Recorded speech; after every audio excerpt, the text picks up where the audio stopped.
Hello दोस्तों, तो स्वागत है आपका हमारे स्टडी पॉइंट 47 में। तो दोस्तों, आज का हमारा टॉपिक है पलासी का युद्ध। तो ये पलासी का युद्ध हुआ था वह 23 जून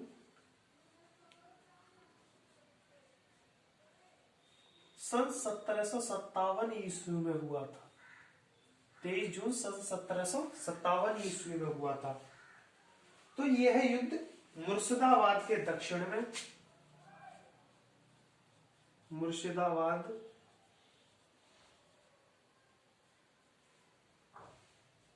के दक्षिण में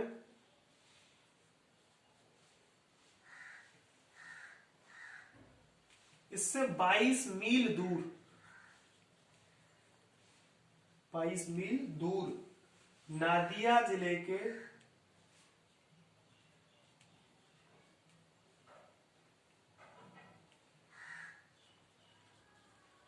नादिया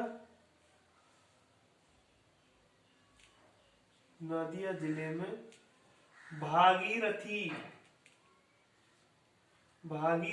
नदी के किनारे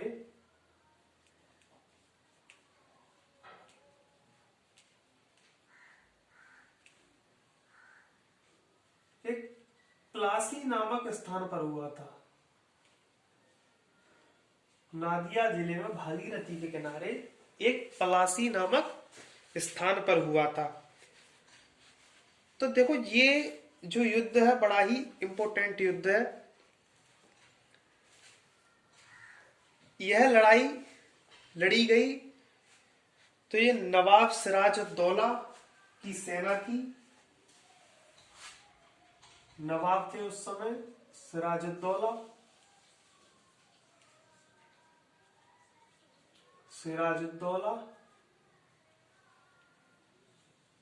और दूसरी तरफ थे रॉबर्ट क्लाइव,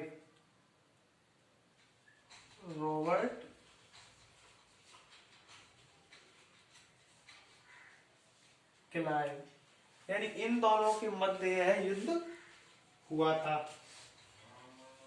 तो माना जाता है कि जो सिराजुद्दौला की सेना थी,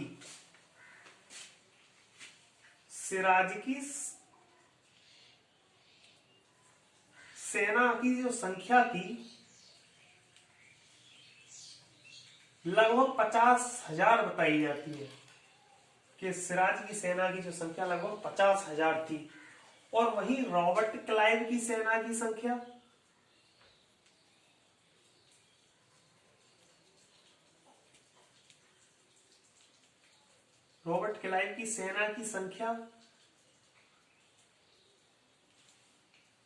कुल 3200 थी, मगर फिर भी सिराजुद्दौला हार गया।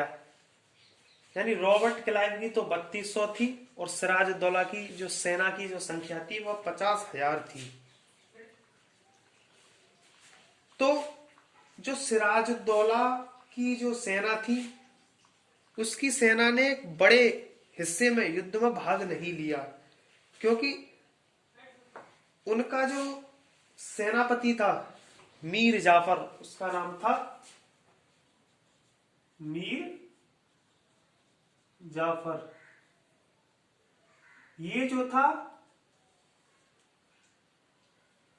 ये सिराजुद्दौला के साथ विश्वासघात कर रहा था। तो इससे इसकी काफी सेना ने युद्ध में भाग नहीं लिया।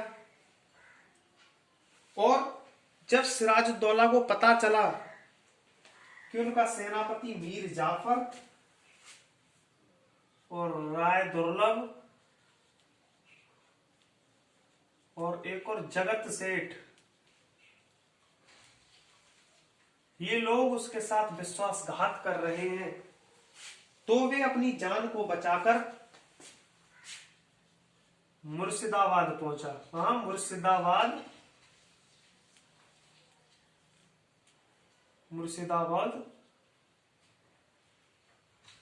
वे अपनी जान को बचाकर मुर्शिदाबाद पहुंच गया। तो जब वे मुर्शिदाबाद पहुंच गया तो वहां से भी वे अपनी पत्नी को लेकर फिर पटना चला गया। वहां से वे पटना चला गया। अपनी पत्नी के साथ। फिर क्या हुआ कि जो मीर जाफर था, इसके पुत्र ने, मीर जाफर के पुत्र ने सिराजुद्दौला की हत्या कर दी।